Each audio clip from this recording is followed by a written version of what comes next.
Chapter 1। न्याय क्या है? यह कहानी शुरू होती है एथेंस के एक घर में। सोक्रेटिस अपने मित्रों के साथ चर्चा कर रहा था। विषय था न्याय। एक सवाल उठाया गया, न्याय क्या है? क्या न्याय केवल नियमों का पालन करना है या यह किसी व्यक्ति के अंदर की अच्छाई है? सोक्रेटिस ने कहा कि यह सवाल केवल शब्दों का नहीं है, यह हमारे जीवन, समाज और राज्य का सबसे मूलभूत प्रश्न है। सोक्रेटिस ने अपने मित्रों से कहा, सोचो, यदि किसी व्यक्ति के पास पूरी शक्ति होती लेकिन वह न्याय का पालन नहीं करता, तो क्या वह व्यक्ति वास्तव में सुखी और सुरक्षित हो सकता है? मित्रों ने माना कि बिना न्याय के व्यक्ति असुरक्षित है, लेकिन सोक्रेटिस ने आगे कहा, सिर्फ बाहरी नियमों का पालन करना पर्याप्त नहीं है। न्याय वह है जो व्यक्ति के अंदर संतुलन और समझ पैदा करता है। एक न्यायी व्यक्ति वह है जो अपने मन, आत्मा और इच्छाओं को नियंत्रित करता है। कुछ मित्रों ने तर्क दिया, न्याय का मतलब है दूसरों को नुकसान न पहुंचाना। जो अपने अधिकार का पालन करता है और दूसरों का सम्मान करता है, वह न्याय करता है। सोक्रेटिस ने मुस्कुराते हुए कहा, यह सही है, लेकिन क्या केवल बाहरी कर्म से न्याय पूरी तरह समझा जा सकता है? कई बार लोग नियम मानते हैं, लेकिन उनके मन में लालच या द्वेष होता है। क्या ऐसे लोग न्यायी हैं? मित्रों ने सोचा, यह सवाल सरल नहीं है। यह दिखाता है कि न्याय केवल बाहरी आचरण नहीं, बल्कि आंतरिक संतुलन और समझ से जुड़ा है। फिर सोक्रेटिस ने यह सवाल उठाया, क्या न्याय केवल व्यक्ति में होता है या समाज और राज्य में भी? क्या राज्य न्यायी तब होगा जब उसके नागरिक न्यायी हो?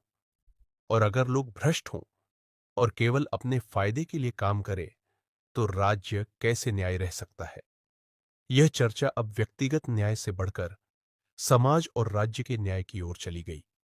सोक्रेटिस ने समझाया कि राज्य और समाज में न्याय तब होता है जब हर व्यक्ति अपनी भूमिका समझे और संतुलन बनाए रखे। मित्रों ने कई दृष्टिकोण दिए। कुछ ने कहा कि न्याय का मतलब केवल अपने कर्तव्यों का पालन करना है। कुछ ने कहा कि न्याय का अर्थ दूसरों को नुकसान न पहुंचाना है।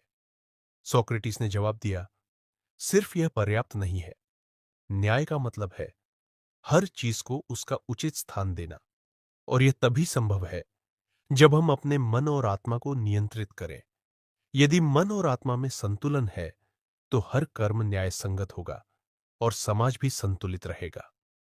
सोक्रेटिस ने एक उदाहरण दिया, यदि किसी व्यक्ति में केवल इच्छा और लालच हो, लेकिन तर्क और समझ कमजोर हो, तो वह व्यक्ति हमेशा अन्याय करेगा, चाहे बाहरी नियम कितने भी हों। न्याय का अर्थ है मन, आत्मा और इच्छाओं का सही संतुलन। तभी व्यक्ति और समाज दोनों सुरक्षित और संतुलित रह सकते हैं। मित्रों ने इसे ध्यान से सुना। वे समझ गए कि न्याय केवल नियमों का पालन नहीं, बल्कि जीवन में संतुलन और समझ बनाए रखना है। सोक्रेटिस ने कहा, असली न्याय वह है जो व्यक्ति के अंदर पैदा होता है।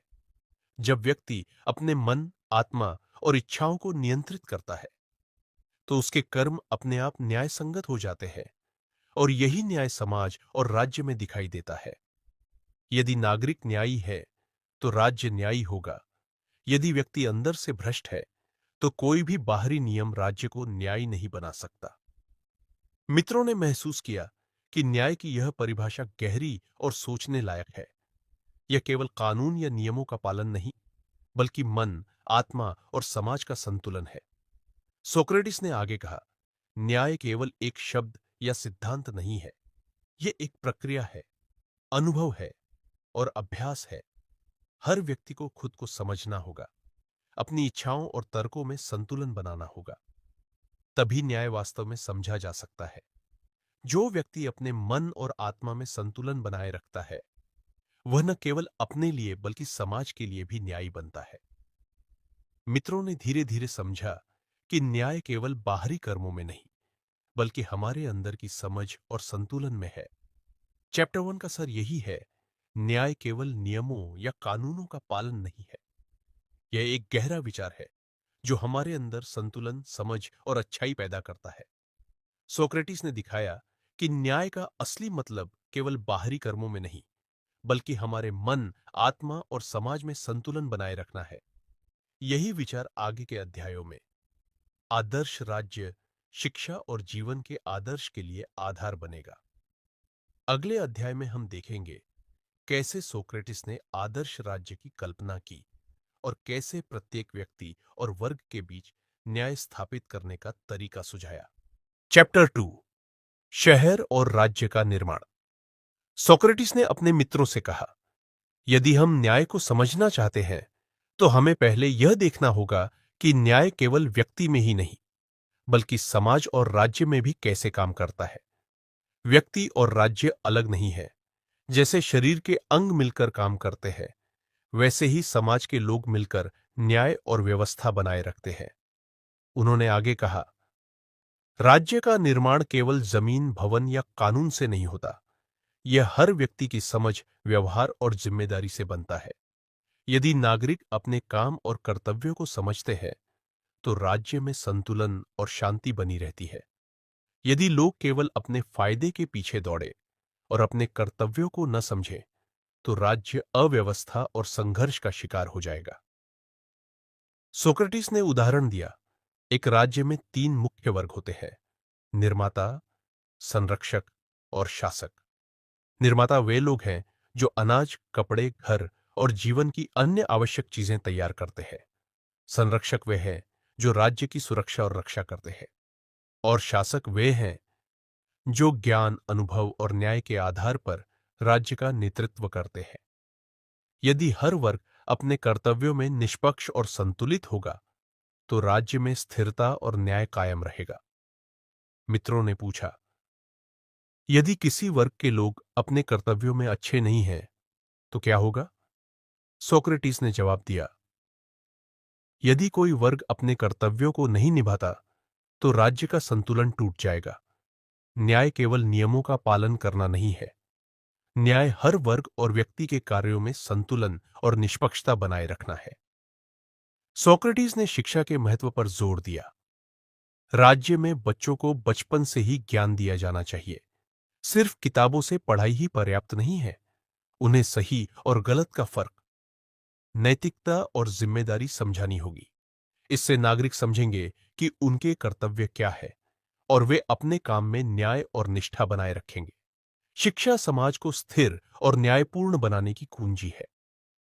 उन्होंने एक उदाहरण दिया, जैसे शरीर के अंग अलग अलग होते हैं। मस्तिष्क सोचता है, हृदय रक्त पंप करता है, हाथ काम करते हैं, लेकिन सभी मिलकर शरीर को जीवन देते हैं। वैसे ही राज्य में अलग अलग वर्ग अलग अलग काम करते हैं, लेकिन सभी मिलकर समाज में संतुलन बनाए रखते हैं। यदि कोई वर्ग असंतुलित हो जाए तो पूरे राज्य का संतुलन बिगड़ जाएगा। सोक्रेटिस ने आगे कहा, राज्य केवल कानून और नियम से नहीं चलता। राज्य तब न्यायपूर्ण होता है जब हर व्यक्ति अपने कर्तव्यों को समझे, अपने काम में ईमानदार और मेहनती हो। निर्माता अपने काम में विशेषज्ञ हो, संरक्षक अपने सुरक्षा कर्तव्यों में दक्ष हो और शासक ज्ञान और न्याय से राज्य का नेतृत्व करे। यही संतुलन आदर्श राज्य का आधार है। मित्रों ने सोचा, यदि प्रत्येक व्यक्ति केवल अपने फायदे के लिए काम करता है तो राज्य कैसे न्यायपूर्ण रह सकता है? सोक्रेटिस ने जवाब दिया, यदि लोग अपने काम में निष्पक्ष और जिम्मेदार होंगे तो राज्य में शांति और न्याय कायम रहेगा। यदि नागरिक अपने कर्तव्यों और जिम्मेदारियों को न समझे तो कानून और सजा भी राज्य को न्यायी नहीं बना सकते। उन्होंने कहा कि वास्तविक न्याय प्रत्येक व्यक्ति के अंदर पैदा होना चाहिए और तब वह समाज और राज्य में बाहर दिखाई देगा। सोक्रेटिस ने शिक्षा और प्रशिक्षण पर जोर देते हुए कहा, राज्य के सभी लोग शुरू से ही ज्ञान और नैतिकता सीखें। शिक्षा केवल ज्ञान देने का माध्यम नहीं है, बल्कि यह उनके चरित्र, सोच और कार्य में संतुलन लाने का तरीका है। एक शिक्षित और न्यायपूर्ण नागरिक अपने जीवन और समाज में संतुलन बनाए रखेगा। यही आदर्श राज्य की नींव है। चैप्टर 2 का सार यही है, आदर्श राज्य वह है जहां हर व्यक्ति अपने कर्तव्यों को समझे, अपने काम में निष्ठावान और संतुलित रहे और समाज में संतुलन बनाए रखे। निर्माता, संरक्षक और शासक तीनों वर्गों के संतुलन से ही न्यायपूर्ण समाज बनता है। अगले अध्याय में हम देखेंगे कैसे शिक्षा, कविता और साहित्य नागरिकों की सोच को प्रभावित करती है और राज्य में न्याय और नैतिकता बनाए रखने में मदद करती है। चैप्टर 3, शिक्षा और कविताएं। सोक्रेटिस ने अपने मित्रों से कहा, यदि हम आदर्श राज्य बनाना चाहते हैं तो केवल कानून और कर्तव्यों पर ध्यान देना पर्याप्त नहीं है। हमें यह भी देखना होगा कि नागरिकों के विचार और मानसिकता कैसे बनती है। इसके लिए शिक्षा सबसे महत्वपूर्ण साधन है। शिक्षा व्यक्ति को केवल ज्ञान ही नहीं देती, बल्कि उसके चरित्र, सोच और नैतिकता को भी आकार देती है। उन्होंने आगे कहा, राज्य में बच्चों की शिक्षा बचपन से शुरू होनी चाहिए। शुरुआत में उन्हें सही और गलत का अंतर समझाना होगा। कहानियां, कविताएं और गीत उन्हें अच्छाई, साहस और न्याय के मूल्य सिखाते हैं। यदि हम गलत कहानियां, हिंसक और गलत आदर्श दिखाते हैं तो उनका मन भी गलत दिशा में बढ़ेगा। इसलिए शिक्षा केवल ज्ञान देने का माध्यम नहीं, बल्कि सोच और चरित्र निर्माण का आधार है। मित्रों ने पूछा, क्या कविता और कहानियां वास्तव में सोच को बदल सकती है? सोक्रेटिस ने जवाब दिया, हां, बिल्कुल। कविता और कहानियां भावनाओं और विचारों को सीधे प्रभावित करती है। यदि बच्चों को सच्चाई, साहस और न्याय की कहानियां सुनाई जाए तो उनका मन अच्छाई की ओर आकर्षित होगा। यदि उन्हें डर, लालच और हिंसा की कहानियां दिखाई जाए तो उनका मन भ्रष्ट और असंतुलित होगा। सोक्रेटिस ने उदाहरण दिया, कल्पना करो, एक बच्चा रोज सुनता है कि लोग केवल अपने फायदे के लिए काम करते हैं। वह सोचने लगता है कि यही जीवन है। लेकिन यदि वह सुनता है कि कैसे साहसी और न्यायी लोग दूसरों के लिए काम करते हैं, तो उसका मन और सोच भी विकसित होगी। शिक्षा और साहित्य बच्चे की सोच, आदर्श और भविष्य तय करते हैं। उन्होंने कहा, राज्य में शिक्षा का उद्देश्य केवल ज्ञानी नागरिक बनाना नहीं है, यह उन्हें न्यायपूर्ण, साहसी और निष्ठावान बनाना भी है। शिक्षा के माध्यम से ही नागरिक समझेंगे कि उनका कर्तव्य क्या है और वे अपने काम में संतुलन और न्याय बनाए रखेंगे। यदि शिक्षा सही दिशा में नहीं है तो राज्य में भ्रष्टाचार और अव्यवस्था बढ़ेगी। सोक्रेटिस ने कहा, कविताएं, गीत और कहानियां केवल मनोरंजन के लिए नहीं है, वे नागरिकों के सोचने और समझने की क्षमता को प्रभावित करती है। यदि राज्य चाहता है कि उसके नागरिक न्यायपूर्ण और समझदार हों, तो उसे उनकी शिक्षा में सावधानी रखनी होगी। साथ ही उन्हें साहस, मित्रता और आदर्शों की समझ भी देनी होगी। मित्रों ने पूछा, क्या केवल बचपन की शिक्षा पर्याप्त है? सोक्रेटिस ने जवाब दिया, नहीं, जीवन भर सीखना और अनुभव करना भी जरूरी है। लेकिन बचपन की शिक्षा सबसे महत्वपूर्ण है, क्योंकि वह मन और सोच की नींव रखती है। यदि नींव मजबूत है तो व्यक्ति जीवन भर संतुलन और न्याय के रास्ते पर रहेगा। सोक्रेटिस ने यह भी कहा, राज्य में कविताओं और कहानियों का चयन सावधानी से होना चाहिए।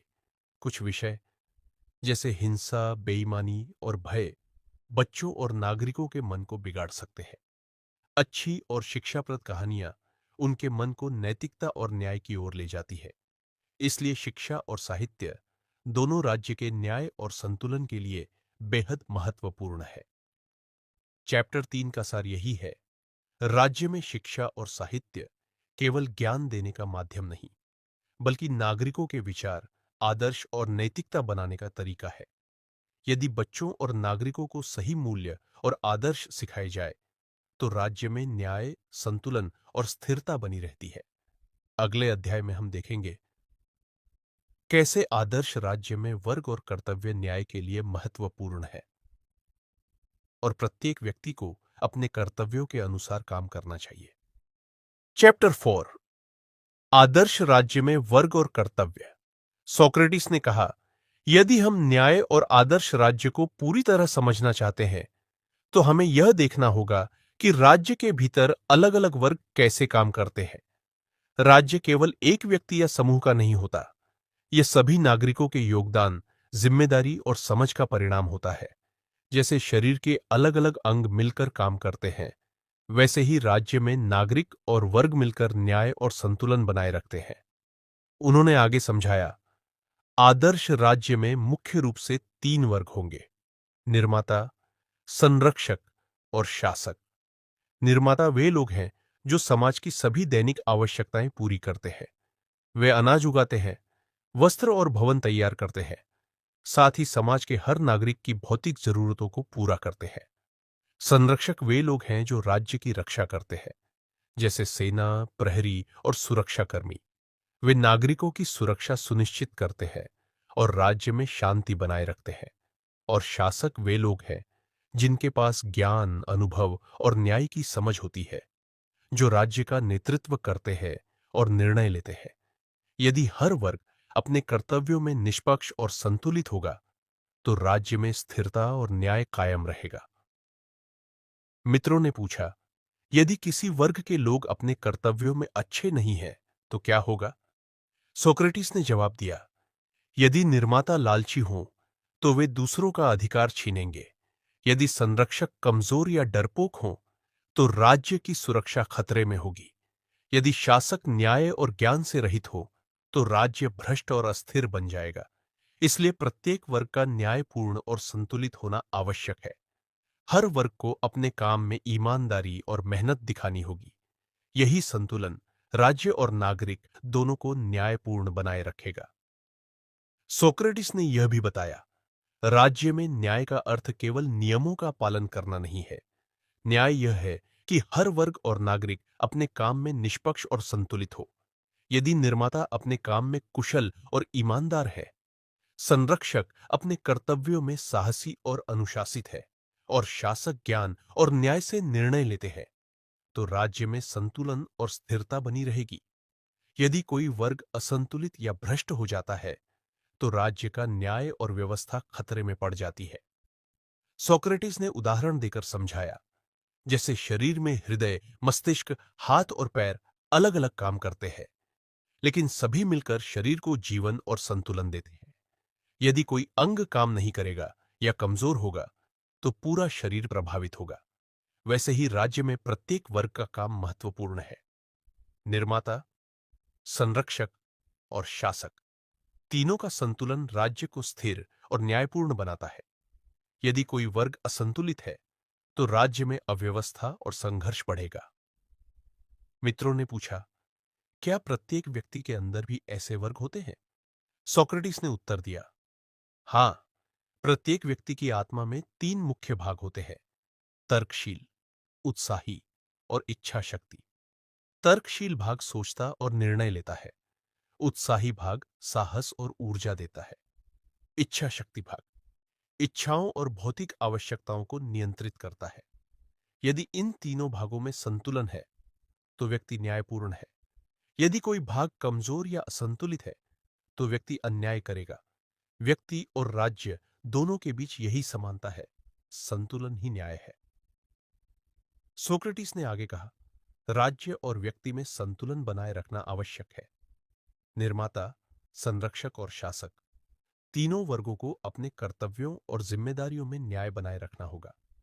जैसे शरीर के अंग मिलकर जीवन देते हैं, वैसे ही वर्ग मिलकर राज्य को स्थिर और न्यायपूर्ण बनाए रखते हैं। यदि प्रत्येक वर्ग और व्यक्ति अपने कर्तव्यों में संतुलित और ईमानदार है, तो राज्य में न्याय और स्थिरता बनी रहती है। उन्होंने शिक्षा और प्रशिक्षण का महत्व दोहराया। राज्य में प्रत्येक वर्ग को सही शिक्षा और प्रशिक्षण दिया जाना चाहिए। संरक्षक को साहस, अनुशासन और जिम्मेदारी सिखाना चाहिए। निर्माता को ईमानदारी। चैप्टर 5, राजा और दार्शनिक। सोक्रेटिस ने अपने मित्रों से कहा, यदि हम आदर्श राज्य को पूरी तरह समझना चाहते हैं, तो हमें यह देखना होगा कि राज्य के नेतृत्व के लिए सबसे योग्य व्यक्ति कौन होना चाहिए। सिर्फ ताकत, शक्ति या संपत्ति वाला शासक पर्याप्त नहीं है। राज्य के लिए वह व्यक्ति सबसे योग्य है जो ज्ञान, समझ, अनुभव और न्याय की गहरी समझ रखता हो। उसके निर्णय समाज और राज्य के भले के लिए होने चाहिए, न कि केवल व्यक्तिगत लाभ के लिए। उन्होंने आगे समझाया, राजा केवल आदेश देने वाला नहीं होना चाहिए, वह सिर्फ कानून लागू करने वाला नहीं होना चाहिए। वह एक ऐसा शासक होना चाहिए जो न्याय, नीति और नैतिकता को समझता हो, जो यह जानता हो कि प्रत्येक निर्णय का राज्य और नागरिकों पर क्या प्रभाव पड़ेगा। सिर्फ ताकत या डर के बल पर शासन करने वाला शासक कभी न्यायपूर्ण नहीं हो सकता। मित्रों ने पूछा, तो दार्शनिक राजा क्या करता है? सोक्रेटिस ने कहा, दार्शनिक राजा वह है जो सोचता है, समझता है और निष्पक्ष निर्णय लेता है। वह केवल नियमों का पालन नहीं करता, बल्कि वह समझता है कि नियमों का उद्देश्य क्या है। वह जानता है कि राज्य के नागरिकों के लिए न्याय क्या है और किस प्रकार निर्णय लेने से राज्य में स्थिरता और शांति बनी रहेगी। उसके लिए सत्ता और संपत्ति महत्वपूर्ण नहीं है, बल्कि न्याय, ज्ञान, समझ और अनुभव सबसे महत्वपूर्ण है। उन्होंने उदाहरण दिया, सोचो, यदि किसी राज्य में केवल ताकतवर शासक होता है जो अपनी इच्छा से निर्णय लेता है, तो उसे तत्काल परिणाम मिल सकते हैं। लेकिन राज्य न्यायपूर्ण और स्थिर नहीं रहेगा।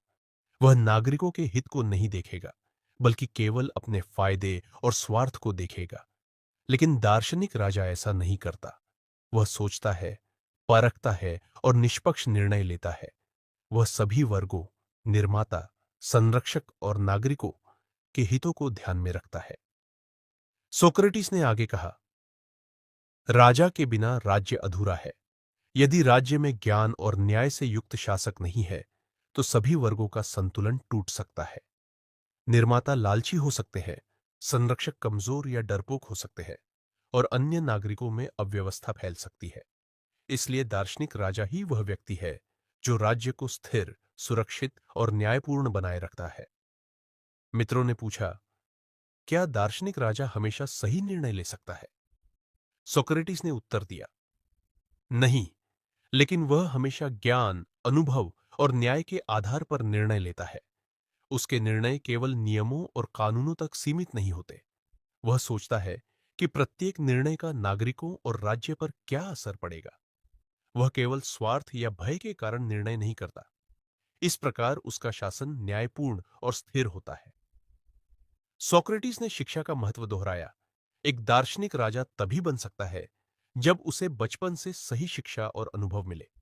उसे नैतिकता, न्याय, सोचने की क्षमता, अनुभव और समझ सिखाई जानी चाहिए। उसे यह समझना चाहिए कि राज्य में न्याय केवल नियमों से नहीं आता, बल्कि निर्णय लेने वाले शासक की सोच और समझ से आता है। एक शिक्षित और समझदार शासक ही राज्य को न्यायपूर्ण और स्थिर रख सकता है। उन्होंने कहा, राज्य में दार्शनिक राजा का होना उतना ही महत्वपूर्ण है जितना कि राज्य में संतुलित वर्ग और जिम्मेदार नागरिक होना। यदि राजा निष्पक्ष, समझदार और न्यायपूर्ण है, तो राज्य में शांति, संतुलन और स्थिरता बनी रहती है। वह अपने नागरिकों के लिए मार्गदर्शक है, जो केवल आदेश नहीं देता, बल्कि उन्हें सही दिशा दिखाता है। मित्रों ने फिर पूछा, क्या दार्शनिक राजा के बिना अन्य वर्ग काम कर सकते हैं? सोक्रेटिस ने कहा, नहीं। यदि राजा न्यायपूर्ण और समझदार नहीं है, तो निर्माता और संरक्षक के प्रयास भी असंतुलित और अधूरे रहेंगे। राज्य का पूरा संतुलन दार्शनिक राजा पर निर्भर करता है। उसके ज्ञान और अनुभव के बिना राज्य स्थिर नहीं रह सकता। चैप्टर 5 का सार यही है, आदर्श राज्य में दार्शनिक राजा होना आवश्यक है। सिर्फ ताकत, संपत्ति या लोकप्रियता वाला शासक पर्याप्त नहीं है। राज्य का नेतृत्व वही कर सकता है जो ज्ञान, अनुभव और न्याय को समझता है। दार्शनिक राजा सभी वर्गों का संतुलन बनाए रखता है और समाज में स्थिरता, शांति और न्याय कायम करता है। अगले अध्याय में हम देखेंगे कैसे नियम और कानून राज्य के नागरिकों की जिंदगी में न्याय और संतुलन बनाए रखते हैं और कैसे हर वर्ग अपने कर्तव्यों में ईमानदार और जिम्मेदार रहता है। चैप्टर 6, ज्ञान और वास्तविकता। सोक्रेटिस ने कहा, यदि हम आदर्श राज्य को पूरी तरह समझना चाहते हैं, तो हमें यह समझना होगा कि ज्ञान और शिक्षा राज्य की नींव है। राज्य केवल नियमों, कानूनों और वर्गों पर टिकता है, लेकिन इसके लिए सबसे जरूरी है कि शासक और नागरिक दोनों को वास्तविकता का ज्ञान और समझ हो। अनजाने और अज्ञान की वजह से राज्य कभी स्थिर और न्यायपूर्ण नहीं रह सकता। यदि लोग केवल दिखावे और परंपरा का पालन करेंगे, तो वे वास्तविक न्याय और संतुलन को नहीं समझ पाएंगे। उन्होंने आगे कहा, आदर्श राज्य में शिक्षा का उद्देश्य केवल काम सिखाना नहीं है। यह नागरिकों और शासकों को यह सिखाने के लिए है कि वास्तविकता क्या है और किस प्रकार वे अपने कर्तव्यों और जिम्मेदारियों में न्याय और संतुलन बनाए रख सकते हैं। यदि लोग नियमों और आदेशों का केवल दिखावा करेंगे, तो राज्य का न्याय और स्थिरता केवल आभासी बनेगी। सच्चा ज्ञान और समझ ही राज्य और नागरिक दोनों को मजबूत बनाती है। इसलिए शिक्षा और सोचने की क्षमता राज्य के लिए अत्यंत आवश्यक है। सोक्रेटिस ने उदाहरण देकर बताया, सोचो, जैसे कुछ लोग गहरी गुफा में बंधे हैं। वे केवल दीवारों पर पड़ने वाली परछाइयां देखते हैं। उन्हें लगता है कि वही वास्तविकता है। वे नहीं जानते कि बाहर की दुनिया कितनी विशाल, उज्जवल और वास्तविक है। यह गुफा हमारे अज्ञान का प्रतीक है। अक्सर लोग केवल अपने अनुभव और सीमित दृष्टि को ही वास्तविकता समझ लेते हैं। लेकिन वास्तविक ज्ञान वही है जो सोचने, अनुभव करने और सीखने से आता है। जो व्यक्ति वास्तविकता को समझता है, वह निर्णय, न्याय और संतुलन में सक्षम होता है। मित्रों ने पूछा, इस गुफा का मतलब हमारे जीवन में कैसे समझा जाए? सोक्रेटिस ने उत्तर दिया, गुफा केवल हमारी सीमित समझ और अज्ञान का प्रतीक है। अक्सर हम जो देखते हैं, अनुभव करते हैं या दूसरों से सुनते हैं, उसे वास्तविकता समझ लेते हैं। लेकिन असली ज्ञान वही है जो हमें गुफा से बाहर ले जाए, हकीकत को दिखाए और यह समझाए कि न्याय और आदर्श राज्य के लिए क्या आवश्यक है। यदि हम केवल परछाइयों को वास्तविकता मानते रहेंगे, तो हम कभी न्यायपूर्ण और स्थिर राज्य नहीं बना पाएंगे। उन्होंने शिक्षा और प्रशिक्षण का महत्व बताया। राज्य में शासक और नागरिक दोनों को सही शिक्षा दी जानी चाहिए। शासक को ज्ञान, अनुभव और न्याय सिखाया जाना चाहिए ताकि वह सही निर्णय ले सके। नागरिकों को यह सिखाया जाना चाहिए कि वास्तविकता क्या है, उनके कर्तव्य क्या है और न्याय और संतुलन बनाए रखने के लिए उन्हें क्या करना चाहिए। सिर्फ नियमों का पालन दिखाना पर्याप्त नहीं है। उन्हें समझना होगा कि नियम क्यों बनाए गए हैं और उनका उद्देश्य क्या है। सोक्रेटिस ने जोर देकर कहा, ज्ञान का अर्थ केवल तथ्यों को जानना नहीं है। ज्ञान का अर्थ है समझना कि चीजें क्यों होती हैं, उनके कारण क्या है और उनके परिणाम क्या होंगे। यदि राज्य के सभी वर्ग और नागरिक इस ज्ञान को अपनाते हैं, तो राज्य स्थिर, न्यायपूर्ण और मजबूत रहेगा। अनजाने और अज्ञान की वजह से भ्रष्टाचार, अव्यवस्था और संघर्ष बढ़ते हैं। वास्तविक ज्ञान ही हमें अंधकार और भ्रम से बाहर निकालता है और न्यायपूर्ण राज्य की नींव रखता है। सोक्रेटिस ने गुफा के उदाहरण को और विस्तार से बताया। जो व्यक्ति गुफा से बाहर निकलता है और वास्तविकता देखता है, वह समझता है कि परछाइयां वास्तविकता नहीं है। वह जानता है कि सच्ची दुनिया कितनी विशाल, जटिल और सुंदर है। ऐसे व्यक्ति के लिए ज्ञान और न्याय की समझ गहरी होती है। राज्य के शासक और नागरिक भी इसी तरह वास्तविकता और न्याय को समझे, तभी आदर्श राज्य कायम रह सकता है।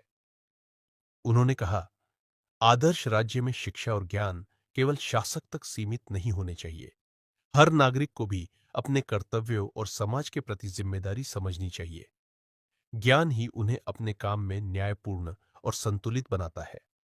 शासक बिना ज्ञान के केवल आदेश दे सकता है, लेकिन न्याय और स्थिरता नहीं ला सकता। नागरिक बिना ज्ञान के केवल नियम का पालन करेंगे, लेकिन न्याय और वास्तविक समझ विकसित नहीं होगी।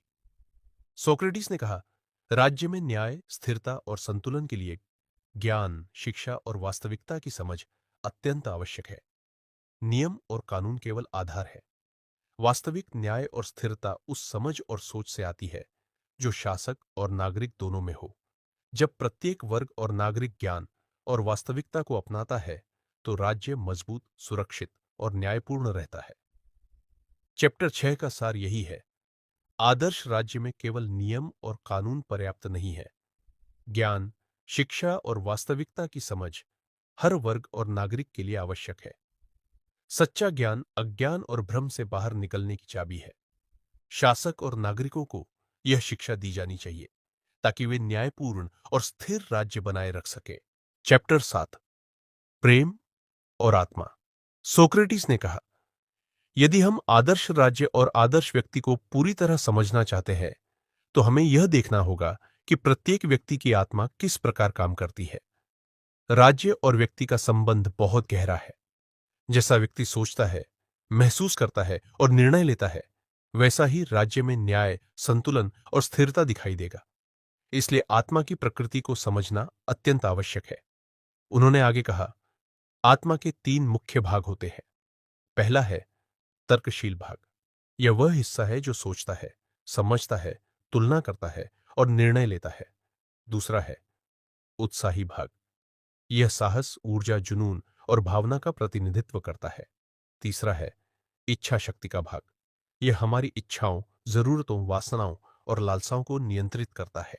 इन तीनों का संतुलन व्यक्ति को न्यायपूर्ण और स्थिर बनाता है। सोक्रेटिस ने समझाया, आदर्श व्यक्ति वह है जिसमें ये तीनों भाग पूर्ण संतुलन में हों। यदि तर्कशील भाग कमजोर है तो व्यक्ति सही और गलत का अंतर नहीं समझ पाएगा। यदि उत्साही भाग अधिक सक्रिय हो तो व्यक्ति केवल भावनाओं में बह जाएगा। यदि इच्छा शक्ति का भाग कमजोर है तो व्यक्ति अपनी वासनाओं और लालसाओं के अनुसार काम करेगा, बिना किसी सोच विचार या न्यायपूर्ण निर्णय के। उन्होंने जोड़ा, जैसे व्यक्ति की आत्मा में संतुलन आवश्यक है, वैसे ही राज्य में भी संतुलन जरूरी है। राज्य में निर्माता, संरक्षक और शासक का कार्य अलग अलग है। यदि ये वर्ग संतुलित नहीं होंगे तो राज्य में अव्यवस्था और अराजकता फैल जाएगी। जैसे आत्मा में तर्क, उत्साह और इच्छा शक्ति का संतुलन जरूरी है, वैसे ही राज्य में शक्ति, जिम्मेदारी और ज्ञान का संतुलन होना चाहिए। सोक्रेटिस ने उदाहरण दिया, सोचो, एक व्यक्ति केवल अपने उत्साही भाग पर भरोसा करता है। वह साहस में अंधा हो जाएगा और बिना सोच के खतरे में कूद सकता है। लेकिन यदि उसका तर्कशील भाग मजबूत है तो वह साहस का सही उपयोग करना सीखता है। इच्छा शक्ति का संतुलन उसे अपनी वासनाओं और लालसाओं पर नियंत्रण देता है। इस प्रकार तीनों भागों का संतुलन उसे न्यायपूर्ण और स्थिर बनाता है। मित्रों ने पूछा, इसका राज्य से क्या संबंध है? सोक्रेटिस ने कहा, राज्य भी किसी व्यक्ति की तरह है। निर्माता, संरक्षक और शासक के बीच संतुलन होना चाहिए। यदि शासक न्यायपूर्ण और बुद्धिमान है, संरक्षक साहसी और जिम्मेदार है, और नागरिक अपनी इच्छाओं और कर्तव्यों में संतुलित है, तो राज्य में स्थिरता, शांति और न्याय कायम रहते हैं। यह वही न्याय है जो संतुलित आत्मा के समान है। उन्होंने आगे जोड़ा, प्रेम का भी इसमें महत्वपूर्ण स्थान है। जब व्यक्ति की आत्मा संतुलित होती है तो उसके भीतर सच्चा प्रेम पैदा होता है। प्रेम केवल भावनाओं का नाम नहीं है, बल्कि यह समझ, न्याय और संतुलन का परिणाम है। एक संतुलित व्यक्ति का प्रेम स्थिर, समझदार और दूसरों के भले के लिए होता है। वह केवल अपने स्वार्थ के लिए नहीं सोचता, बल्कि दूसरों की भलाई, समाज की भलाई और न्यायपूर्ण निर्णय को प्राथमिकता देता है। सोक्रेटिस ने विस्तार से समझाया, राज्य में भी यही लागू होता है। यदि राज्य के प्रत्येक वर्ग और नागरिक अपने कर्तव्यों में संतुलित है, तो राज्य प्रेम, न्याय और शांति का प्रतीक बन जाता है। राज्य का स्थिर होना, न्यायपूर्ण होना और मजबूत होना केवल शासन या नियमों पर नहीं, बल्कि नागरिकों और शासक की आत्मा के संतुलन पर निर्भर करता है। जब तर्कशीलता, साहस और इच्छा शक्ति संतुलित होती है, तो न्याय और प्रेम अपने आप विकसित होते हैं। उन्होंने उदाहरण से समझाया, सोचो, यदि नागरिक केवल इच्छा शक्ति और लालसाओं पर निर्भर है, तो वे अपनी जिम्मेदारियों को नहीं निभा पाएंगे।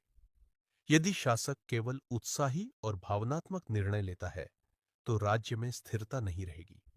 लेकिन जब सभी वर्ग और नागरिक अपने अपने भागों में संतुलित हैं, तो राज्य और समाज में प्रेम, न्याय और स्थिरता अपने आप बन जाती है। सोक्रेटिस ने जोर देकर कहा, इस संतुलन के बिना राज्य और व्यक्ति दोनों अधूरे हैं। राज्य में संतुलन और न्याय तभी बनेगा जब शासक, संरक्षक और नागरिक ज्ञान, तर्क, साहस और इच्छा शक्ति के संतुलित उपयोग में सक्षम हो। संतुलित आत्मा वाले नागरिक और न्यायपूर्ण शासक ही आदर्श राज्य की नींव है। चैप्टर 7 का सार यही है, आत्मा में तर्कशीलता, उत्साही भाग और इच्छा शक्ति का संतुलन अत्यंत आवश्यक है। संतुलित आत्मा न्यायपूर्ण, स्थिर और प्रेमपूर्ण निर्णय ले सकती है। राज्य भी इसी तरह संतुलित होने पर स्थिर और न्यायपूर्ण रहता है। सच्चा प्रेम और न्याय संतुलन और समझ से उत्पन्न होते हैं। चैप्टर 8, राज्य और युद्ध। सोक्रेटिस ने कहा, यदि हम आदर्श राज्य और उसके स्थायित्व को पूरी तरह समझना चाहते हैं, तो हमें यह जानना होगा कि युद्ध और सुरक्षा का राज्य में क्या महत्व है। राज्य केवल नियमों, कानूनों और न्याय पर टिकता नहीं है। राज्य की रक्षा करना और न्याय का संरक्षण करना भी उतना ही महत्वपूर्ण है। यह सुनिश्चित करना कि राज्य के नागरिक सुरक्षित हों और बाहरी खतरे और आंतरिक अव्यवस्था से बचा जा सके, इसके लिए सक्षम सेना और रक्षक वर्ग की आवश्यकता है। उन्होंने आगे विस्तार से कहा, राज्य का उद्देश्य केवल शांति बनाना नहीं है, यह सुनिश्चित करना भी है कि राज्य न्यायपूर्ण और स्थिर रहे। लेकिन केवल न्याय और कानून से ही राज्य सुरक्षित नहीं रहता। यदि राज्य के नागरिक और शासक सुरक्षा पर ध्यान नहीं देंगे, तो बाहरी आक्रमण या आंतरिक संघर्ष उसे कमजोर कर देंगे।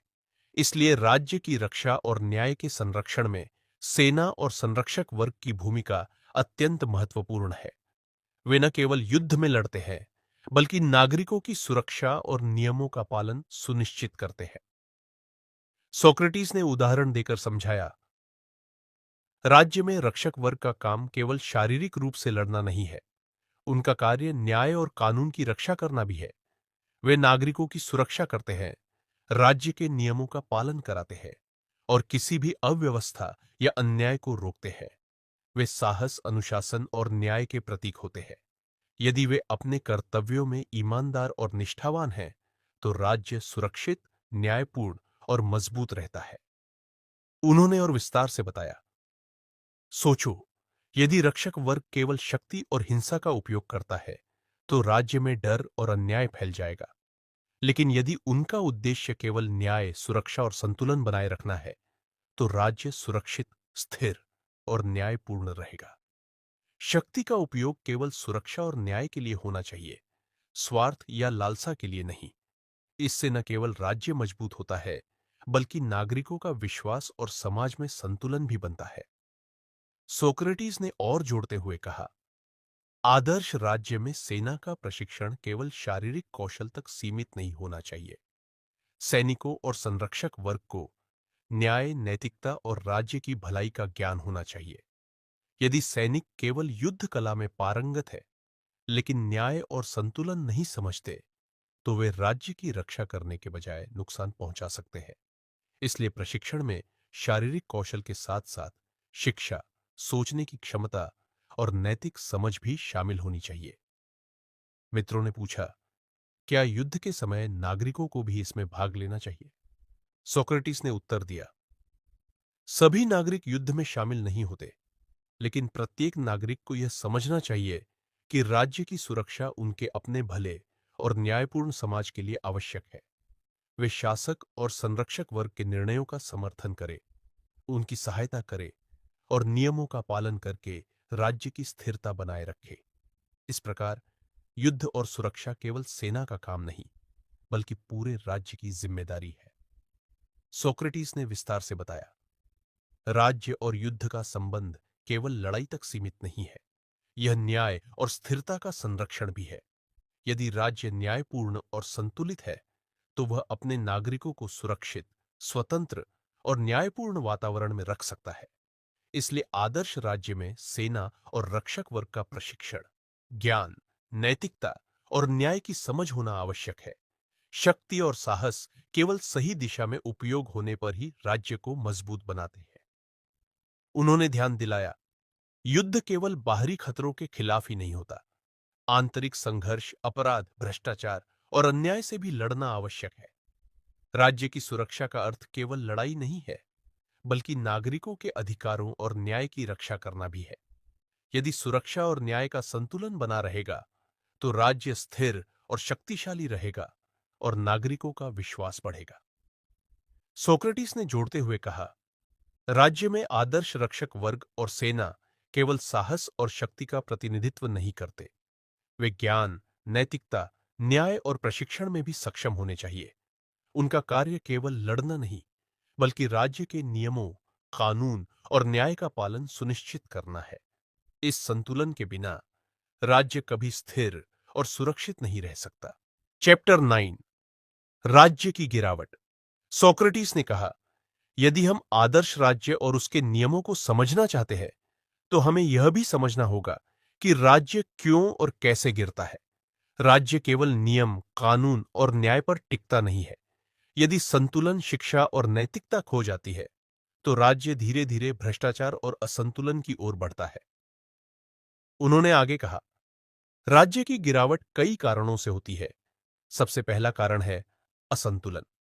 जब शासक, संरक्षक और नागरिक अपने कर्तव्यों में संतुलित नहीं रहते, तो अव्यवस्था और अन्याय बढ़ता है। जब न्याय का पालन नहीं होता और शक्तिशाली वर्ग अपने स्वार्थ के लिए नियमों को तोड़ता है, तो राज्य कमजोर होने लगता है। सोक्रेटिस ने बताया, राज्य में अलग अलग प्रकार की सरकारें होती हैं। राजा द्वारा शासन, कुछ लोगों द्वारा शासन या अधिकांश लोगों द्वारा शासन। हर प्रकार की सरकार में खतरे और नुकसान छिपे रहते हैं। यदि एक व्यक्ति अत्यधिक शक्ति ले लेता है, तो वह तानाशाही या अन्यायपूर्ण शासन कर सकता है। यदि कुछ लोग अपने स्वार्थ के लिए शासन करते हैं, तो भ्रष्टाचार फैलता है और नियम कमजोर हो जाते हैं। यदि जनता पूरी तरह जागरूक और जिम्मेदार नहीं है, तो लोकतंत्र भी कमजोर और असंतुलित हो जाता है।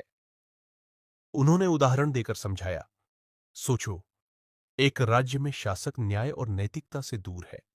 वह केवल अपनी लालसा और स्वार्थ के अनुसार निर्णय लेता है। संरक्षक वर्ग कमजोर या भ्रष्ट है और नागरिक अपने कर्तव्यों और जिम्मेदारियों से अनजान है। ऐसे राज्य में अव्यवस्था और असंतुलन तेजी से फैलते हैं। भ्रष्टाचार का प्रभाव हर वर्ग पर पड़ता है और न्याय की नींव हिलने लगती है। सोक्रेटिस ने विस्तार से कहा, राज्य की गिरावट केवल शक्ति और लालसा के कारण नहीं होती। अज्ञान और शिक्षा की कमी भी इसे कमजोर बनाती है। यदि शासक और नागरिक समझ और ज्ञान के बिना शासन करते हैं, तो वे सही निर्णय नहीं ले पाएंगे। नैतिकता और न्याय की समझ खो जाने से राज्य धीरे धीरे भ्रष्टाचार और असंतुलन की ओर बढ़ता है। उन्होंने और जोड़ते हुए कहा, भ्रष्टाचार की शुरुआत अक्सर छोटी छोटी चीजों से होती है। एक छोटा अपराध, एक छोटा झूठ या नियमों का अनदेखा करना धीरे धीरे पूरे राज्य में फैलता है। जब शक्ति और अधिकार गलत हाथों में होते हैं, तो भ्रष्टाचार और अन्याय बढ़ते हैं। असंतुलन, लालसा और अज्ञान के कारण राज्य अपने मूल उद्देश्य, न्याय और स्थिरता से दूर चला जाता है।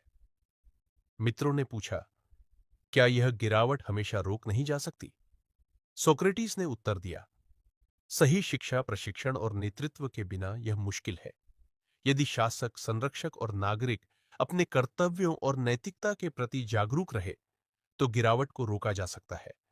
लेकिन यदि संतुलन, न्याय और ज्ञान खो जाए, तो राज्य धीरे धीरे कमजोर होकर गिरता है। इसलिए आदर्श राज्य में शिक्षा और नैतिक प्रशिक्षण का होना अत्यंत आवश्यक है। उन्होंने विस्तार से बताया, राज्य की गिरावट के अन्य कारण भी हैं।